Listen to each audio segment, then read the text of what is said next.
Welcome back. If you just joined us, our guest on this episode of Question Time is the Minister of Labor and Productivity, Senator Ngige. And we've been keeping an eye on the plight of the Nigerian workers. Don't go away. Now let's come down to some major economic policy that have been made by this federal government and even in the previous administration. One aspect is privatization. This has attracted so much criticism. Some people are calling for the reversal of the privatization of sectors like the power sector. What's your position on this? I have a view which is personal to me, and I have also a view that is official. On the official end, we have done privatization. The privatization went on well in quotes, but officially, some of the privatized entities are not doing well. You know, privatization was not done by this government. It was done by the Obasanjo regime.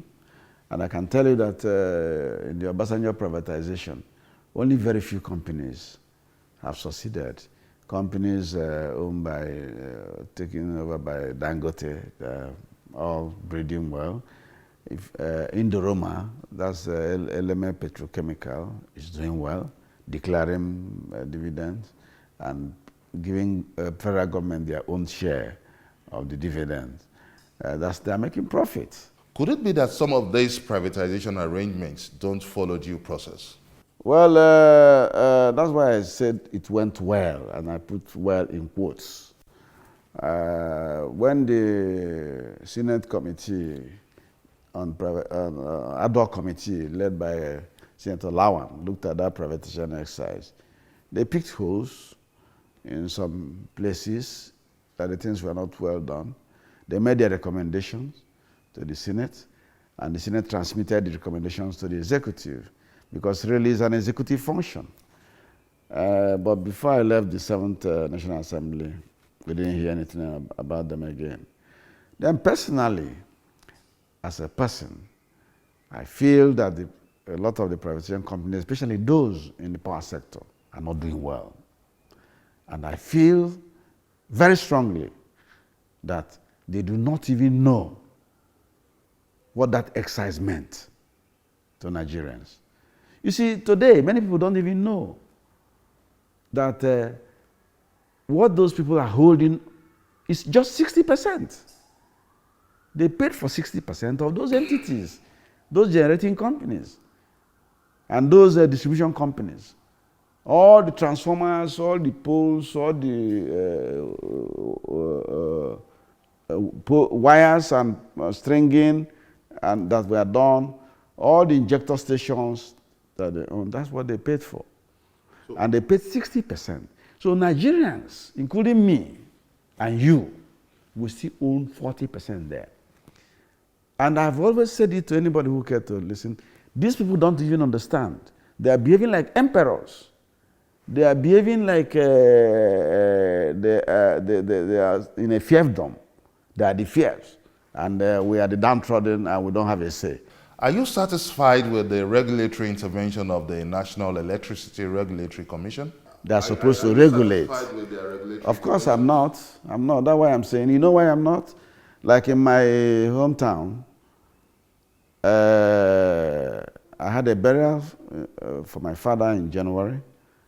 And from March 2015 to that January, there was no power in my place. Around that January before the burial, they restored power there after I had written a lot of memos and petitions to them.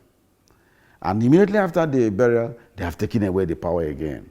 So for 4 months now, the people in the local government of Idemili South and Idemili North, most of them are in darkness through no fault of theirs. That is not privatization. That's not the spirit of the privatization as far as I'm concerned. It means that those guys don't even know what they're supposed to do. No Nigerian, no matter how lowly placed, is supposed to suffer lack of electricity, especially when it could be given to them. Now, they are cut off, and the reasons are flimsy. They say they didn't pay for estimate bill and the rest of them all.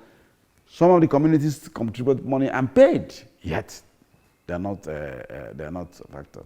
No. The people cannot even change wooden cross arm when they're damaged. They don't come. They call them, it takes them about 2 months to come and respond, and then tell you to go and buy the wooden cross arm. Poles, same. Conductors that are broken, same. So why the privatization? Why are you subjecting these people to inhuman treatment? Honorable Minister of Labour and Employment, Senator Ngige, thank you very much for making our time to be part of this episode of Question Time, and also for letting us know about the federal government's determination to improve the welfare of the Nigerian workers. We can only wish you the best of luck. Thank you very much indeed. And that's it on this episode of Question Time. You may also send us your comments on our various social media platforms showing on your screen. Many thanks for watching. I'm Ngige Ashiro saying goodbye.